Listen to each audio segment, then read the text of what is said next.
Good evening everyone. শতাব্দীর কিচেনে আপনাদের সবাইকে স্বাগত জানাই। আজকের রেসিপি নারকেলি লাউ। লাউয়ের রেসিপি একবার এই পদ্ধতিতে বানালে বারবার বানাবেন। যে কোনো স্পেশাল দিনে যদি এই রকম একটি সবজি থাকে তাহলে তার বলার অপেক্ষাই রাখে না। সাদা ভাত, ফ্রাইড রাইস, পোলাও, রুটি কিংবা পরোটা এই সবের সাথে রেসিপিটি কিন্তু দারুণ যায়। অবশ্যই বাড়িতে ট্রাই করবেন। বানানো যতটা সহজ, খেতেও তেমনই সুস্বাদু। তাহলে চলুন শুরু করা যাক আজকের এই সহজ রেসিপি। এখানে একটা আমি মিডিয়াম সাইজের লাউ নিয়ে নিয়েছি। লাউগুলোকে এইভাবে চৌকো চৌকো করে কেটে নিতে হবে। আর লাউ কেটে নেওয়ার আগে কিন্তু লাউটাকে ধুয়ে লাউটা কাটবেন, তা না হলে লাউ থেকে অনেকখানি জল বেরোবে, আর জলে দিয়ে দিলে কিন্তু আরও বেশি করে জল বেরোবে। সেই কারণে কেটে নেওয়ার আগে লাউটাকে অতি অবশ্যই ধুয়ে নেবেন। প্রথমে কড়াইতে সাদা তেল দিয়ে দিলাম। এবার আলুগুলোকে ভেজে নেব। এখানে আমি দুটো মিডিয়াম সাইজের আলু ব্যবহার করেছি। আলুগুলোতে খুব সামান্য লবণ দিয়ে দেব, দিয়ে আলুগুলোকে হালকা ব্রাউন কালার করে ভেজে নেব।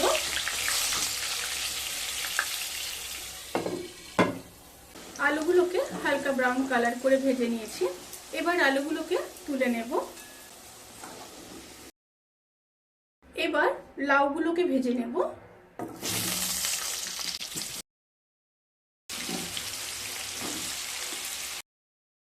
লাউ ভাজার সময় কিন্তু লবণ ব্যবহার করবেন না। লাউগুলোকেও হালকা ভেজে নেব। লাউগুলো খুব সুন্দরভাবে ভাজা হয়ে গেছে। এবার লাউগুলোকে তুলে নেব।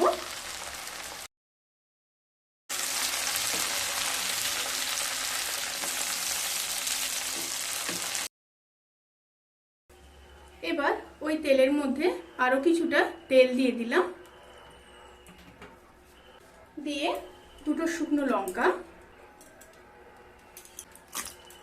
একটা তেজপাতা, দুটো এলাচ, দুটো লবঙ্গ আর সামান্য দারচিনি দিয়ে দিলাম। আর সাথে দিয়ে দেব হাফ চামচ গোটা জিরে। একটু নেড়ে নেব। তেল থেকে যখন সুন্দর একটা স্মেল বেরোতে শুরু করবে সেই সময় দিয়ে দেব বেটে রাখা দুটো মিডিয়াম সাইজের পেঁয়াজ।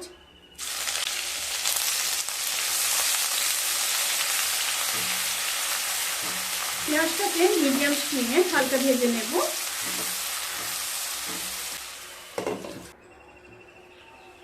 পেঁয়াজটা খুব সুন্দরভাবে ভাজা হয়ে গেছে। এবার এক চামচ আদা বাটা দিয়ে দেব, হাফ চামচ লঙ্কার গুঁড়ো, এক চামচ জিরের গুঁড়ো, আর দিয়ে দেব হাফ চামচ হলুদ গুঁড়ো। সাথে গরম মশলার গুঁড়ো দিয়ে দেব হাফ চামচ। এই গরম মশলাটা আমি কিন্তু বাড়িতেই তৈরি করেছি। এই রেসিপিটাও দেওয়া আছে, আপনারা চাইলে কিন্তু চেক করে নিতে পারেন। এবার মশলাগুলোকে খুব ভালোভাবে কষিয়ে নেব।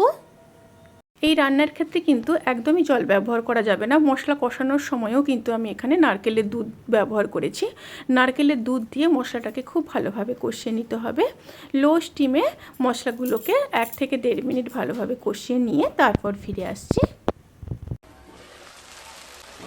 মশলাটা খুব সুন্দরভাবে কষানো হয়ে গেছে। এরপর ভেজে রাখা আলুগুলোকে দিয়ে দেব। আলু দিয়ে মশলার সাথে আবারও লো স্টিমে খুব ভালোভাবে কষিয়ে নেব।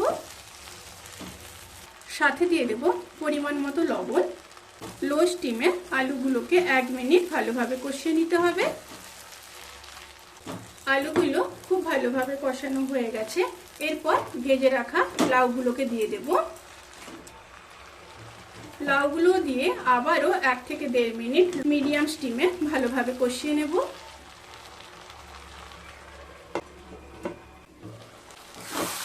লাউ আর আলু দিয়ে ভালোভাবে কষিয়ে নেওয়ার পরে এখানে একটা টমেটো আমি পেস্ট করে রেখেছি দিয়ে দিলাম। টমেটো দিয়ে আবারও 1 থেকে 1.5 মিনিট খুব ভালোভাবে কষিয়ে নেব। এই রান্নার ক্ষেত্রে টমেটোটা কিন্তু সবার শেষে দেবেন, দিয়ে ভালো করে কষাবেন। স্টিমটা কিন্তু এই সময় মিডিয়ামে রাখা আছে।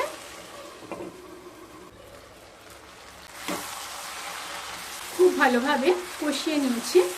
এরপর নারকেলের দুধ দিয়ে দেব। এই রান্নার ক্ষেত্রে আমি একটা বড় সাইজের নারকেল ব্যবহার করেছি।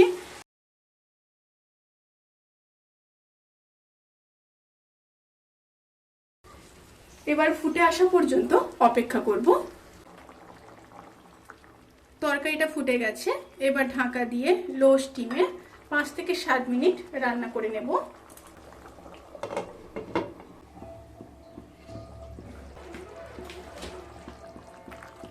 রান্নাটা অলমোস্ট ডান। আলু আর লাউ খুব ভালোভাবে সেদ্ধ হয়ে গেছে। লাউ তো ভাজার সময় সেদ্ধ হয়ে গেছিল প্রায় 80%। আলুগুলোও সেদ্ধ হয়ে গেছে। এবার ওপর থেকে খুব সামান্য ধনেপাতা ছড়িয়ে দেব, আর দিয়ে দেব 1 চামচ চিনি। এখানে অবশ্যই চিনি ব্যবহার করতে হবে। আমি 1 চামচ চিনি ব্যবহার করেছি কারণ নারকেলটা খুব মিষ্টি ছিল, তাই 1 চামচ চিনি ব্যবহার করেছি। আপনাদের যদি নারকেল ঠিকঠাক মিষ্টি না থাকে তাহলে অতি অবশ্যই 2 চামচ চিনি ব্যবহার করবেন। আর দিয়ে দিলাম 1 চামচ হোমমেড গরম মশলার গুঁড়ো। এবার দিয়ে খুব ভালোভাবে মিশিয়ে নেব। এরপর গ্যাস অফ করে দেব। গ্যাস অফ করে দিয়ে 1 চামচ ঘি দিয়ে দিলাম। ঘিটা গ্যাস অফ করে দিলে বেশি ভালো হয়। এবার ভালোভাবে মিশিয়ে নেব।